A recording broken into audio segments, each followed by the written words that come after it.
Bumalik muna tayo dyan sa Kamara kung saan kasama ni Christian Bascones si Senator Raffy Tulfo. Christian.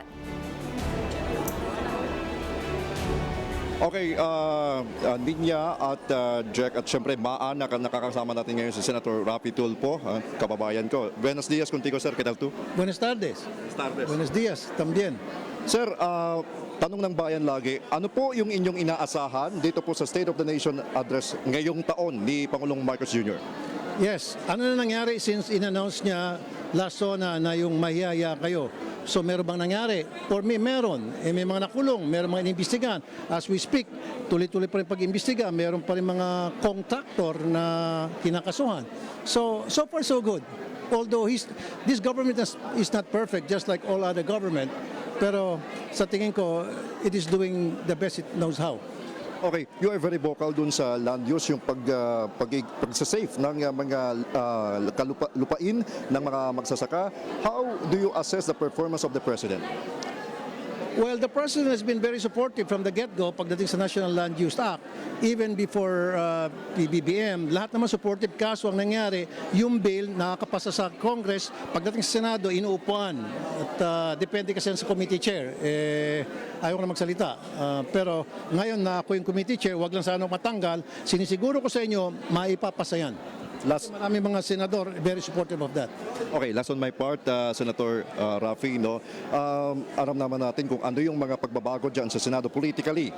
Okay, kayo po ba bilang isang senador, we don't know whether you are in the administration or the opposition, your support in the administration remains intact, tama po ba?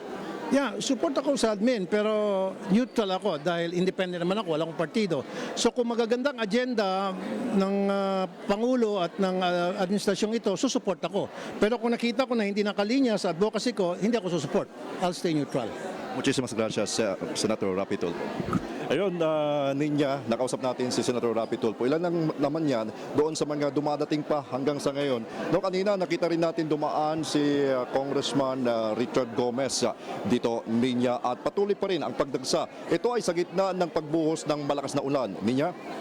Okay, so malapit na bang mapuno yung looban dyan sa kung saan magtatalumpati ang ating Pangulo?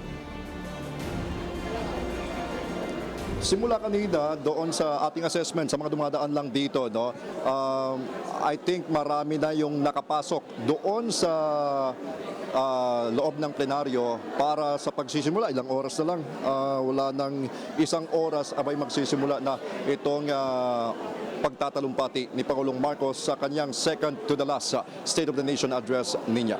Kumbaga parang dumadami na. Nakita ko si Senator Joel Villanueva dumating rin, ano? Sino ba yung hindi pa dumadating o hindi dadating? Nakausap natin kanina si ang ating kasama si Angela Babad, no? May mga nagkumpirma na ng kanilang hindi pagdalo dito. Kabilang dyan si Senator Pia Cayetano, si Senator Alan Cayetano, na sabi pa niya manonood na lang daw siya sa telebisyon. At ito rin hinihintay natin kung dadalo ba ang kanyang kapatid na si Senator Amy Marcos. Yun, pumasok na si Senator Joel Villanueva sa loob, no? At may mga iba pang mga nasa minorya diyan sa Senado ang nagsabing hindi sila makakadalo o hindi sila magpapakita dito sa zona ng Pangulo. Ninya? I think kasama rin na ata si Senator Loren Legarda, no? Sa baka ang nagsabi ata na hindi siya dadalo ngayong hapon. Well, maraming salamat. Yes, Christian. Okay. May nagsabi kanina na posibleng dumalo ngayong araw si Senator Bongo at iyan yung ating inaantabayanan. Ninya. All right. Maraming salamat, Christian Bascones.